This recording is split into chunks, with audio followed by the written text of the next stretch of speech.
What have I done wrong? 4 main strategies HR2 to recruit people, and this video is super useful. Hello everyone, I'm Rachel, the UK Boss Mama. Today I'm going to talk about a very exciting and trendy topic which is called MBTI. So what is MBTI? MBTI stands for Myers-Briggs Type Indicator, which is a very popular psychological tool designed to help people understand their personality and the personalities of others. Today I'm not going to talk about all the MBTI history and its establishment in detail, but to focus on the language learning perspective. So how a particular MBTI type of person that can learn a new language in a very effective way, and they can be more efficient and happier when they are learning the new language. You will find this video super useful. So how does it work? Let's dive into the MBTI framework. MBTI identifies 16 distinct personality types based on 4 main dichotomies. And the first dichotomy is about extroversion and introversion. Obviously, E stands for extroversion and I stands for introversion. This dimension describes where you get your energy from. Is it from interacting with the external world, or is from the bottom of your heart, from your thoughts, from your ideas? The second dichotomy is about sensing and intuition. S stands for sensing and N stands for intuition. This scale reflects how you perceive information, whether you prefer to focus on the concrete and tangible facts or some abstract and conceptual ideas. The third dichotomy is about thinking and feeling, T and F, and this indicates how you make a decision, whether you base them on some objective logic or on personal value and feelings and emotions, like if you're a rational and logical person or vice versa. The fourth dichotomy is judging and perceiving, obviously J versus P. This says whether you prefer things in structure and planning, or you love the flexibility and spontaneity. You love following what you have planned, or you just want to go with the flow. If you're not sure about what MBTI type of person you are, I'm putting a link below in the description box so you can click on it and do an online free test. So what am I? I've done the test and know that I'm an ENFJ. ENFJ stands for extroversion, intuition, feeling, and judging. If you're here watching this video, probably because you are one of my gangs. ENFJ are typically known as empathetic and charismatic leaders who enjoy helping others and are driven by their values. I've let many of my friends and family do the MBTI test, and I found that the results are really true to their characters. Like every time when I hear it, I would say, "This is so you." If I know what my MBTI is, then so what? What's that for? This is particularly important because nowadays a lot of corporations, they use this as a HR2 to recruit people and evaluate whether you're the right person that the company is looking for in this position, and whether you can fit in the team and work together. So overall, MBTI is a tool to understanding personal differences and to promote personal and interpersonal development. Right, let me put it into the language learning perspective. But before we move on to the ENFJ learning strategies, we have to understand what the characters of ENFJ are. If you're new here, I'm a British Hong Konger living in the UK, and I grew up speaking 6 languages. On this channel, I share useful advice and my point of view about language learning, culture, immigration, and life lessons. Please subscribe to my channel by clicking this button now if any of these topics hits you. Okay, there are some explicit attributes commonly associated with ENFJ types, and I've grouped them into 5 main categories. The first one is ENFJ cares about what other people think about themselves, and yes, they do really care. Like if you leave me a negative comments, and I would probably just shut down my channel and then review like, what have I done wrong? I would criticize myself and think, okay, I'm not good enough. I'm just that kind of person, and I know that's not healthy, so I'm tuning myself, and I hope myself not caring too much. ENFJs are highly attuned to the feelings and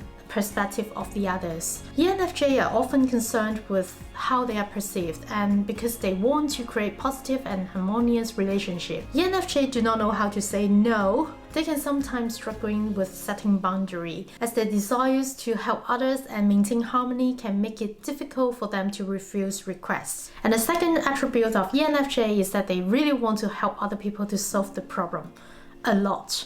So other people's benefits are more important than the benefits of ENFJ themselves. Like, I really love sharing my understanding and experience with you if I know that would help you for some reason. I love educating and giving advice, so I hope people surrounding me would listen to me as well. ENFJs are known for their strong desire to support others. They often prioritize the needs of others over their own. And the third explicit character of ENFJ is their massive need for appreciation. Like, ENFJs are extremely happy on positive feedback and recognition. They invest heavily in their relationship and their work, and they appreciate when their efforts are acknowledged. Have you got it? If there are more likes and subscribers on my channel, I'll be over the moon. ENFJs trust in their own value and morals and hope others can follow. They also need things to be fair, as they have strong personal values and a sense of integrity. They're often driven by a desire to create a just and equitable environment. The fourth ENFJ attribute is that they usually have a lot of friends and a fruitful social life. As extroverts, ENFJ naturally enjoy social interaction and often have a wide social network. They are typically warm, outgoing, and make friends easily. I see this is quite true because, like, my husband is a total typical introverted person and I'm so different to him. Most of the party are organized by me and I love making friends and new people all over the world. But to me, for myself, I need a balance as well, so some of the time I could be very introverted as well. ENFJs often play the role of the glue in a social group. Having a strong relationship with others will pump a lot of energy into ENFJs. And interestingly, ENFJ would gain energy from deep and meaningful connection with others. Any surface level interaction may leave them feeling unfulfilled. At the same time, ENFJ is good at emotionally influencing a group of people.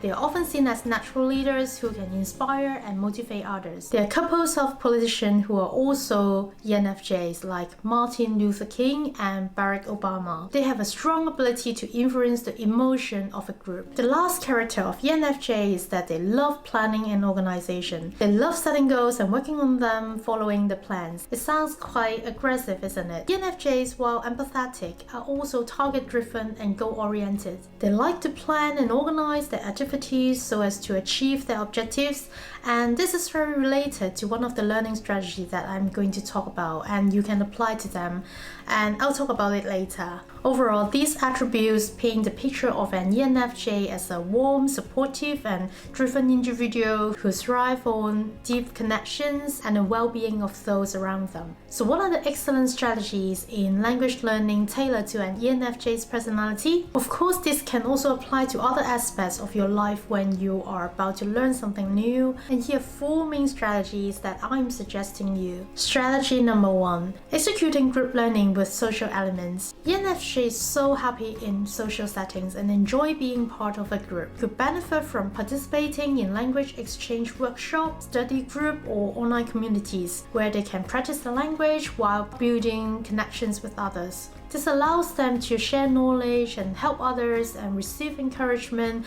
which would be great motivation for them. So like in Duolingo, you can add friends, you can see others' progress, and at the same time you can congratulate them on their progress. This is certainly one of the most exciting parts to ENFJs. How about some other tool, for example, the group lesson on Lingoda? Well, funny enough, you probably wouldn't quite enjoy the group lesson because you're gonna have different new classmates every lesson and you wouldn't appreciate this surface interaction with others. They are not your friends and you won't even be able to see them in next lesson. You just don't care. I did try, so I kind of having this feeling, but right, comment below if you agree or not. So at this point, you would rather the private lesson on Lingoda, or alternatively you would look for private teacher with a group of the same classmate that you can work together every week on a particular project. By this, you'll be very engaging in it and happy to see that everybody is growing. You will even help others when you see someone's left behind.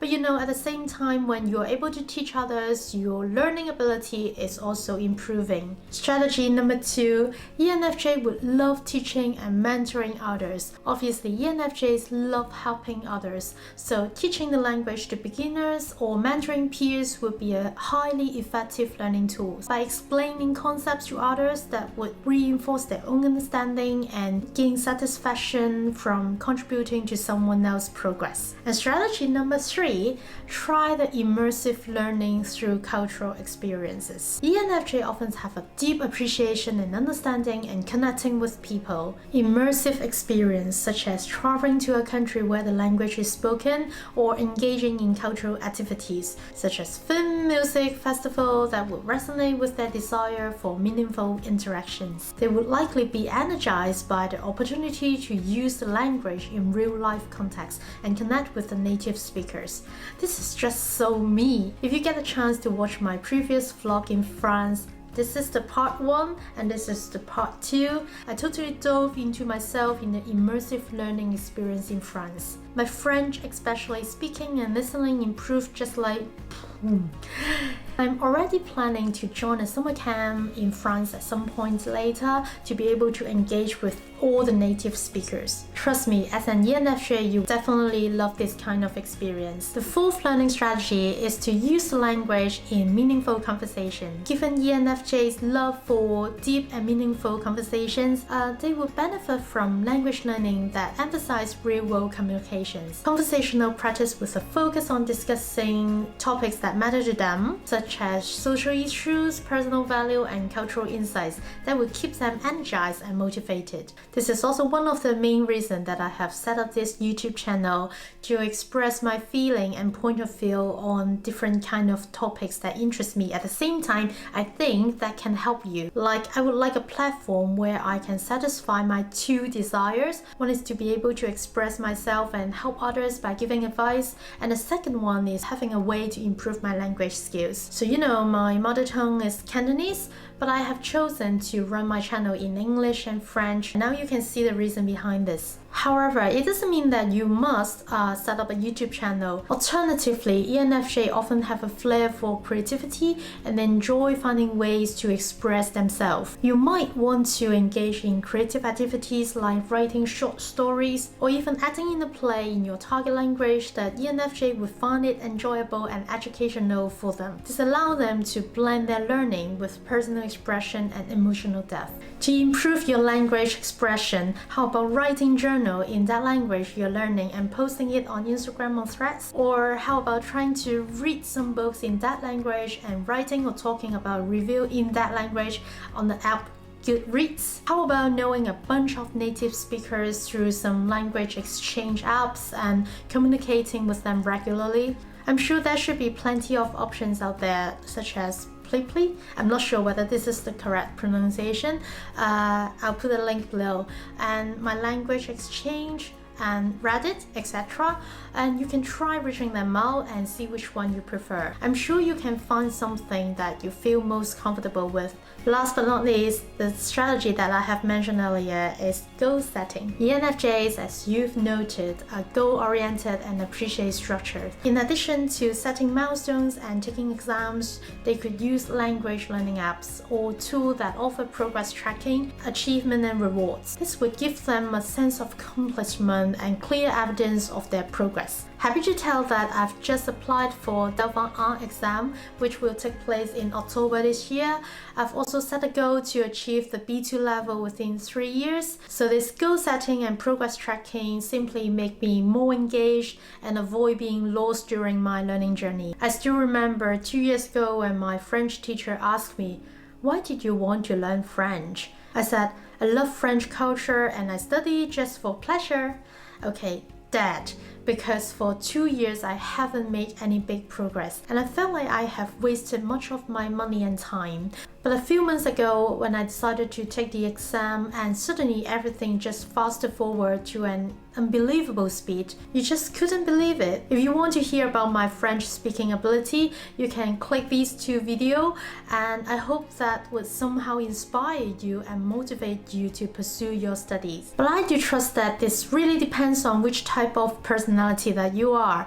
Some people just can't bear the pressure of having goals and exam, and some people just want to take their time. By understanding yourself and combining all these strategies mentioned, I'm sure you as an ENFJ can create a rich and fulfilling language learning journey that aligns with your goal and personality attributes. I focus on ENFJ today, but if many of you find this topic interesting and popular, I would definitely be happy to do more for the other MBTI characters. Alright, it sounds like a little bit too ENFJ already. I would also suggest some language learning strategies for other MBTI personality as well. Again, if you want to know which MBTI you are, please click here to do the free test and comment below to let me know what your MBTI is. Share this video with your friends, especially if they are ENFJ. Subscribe to my channel for more language learning tips. See you next time. Bye!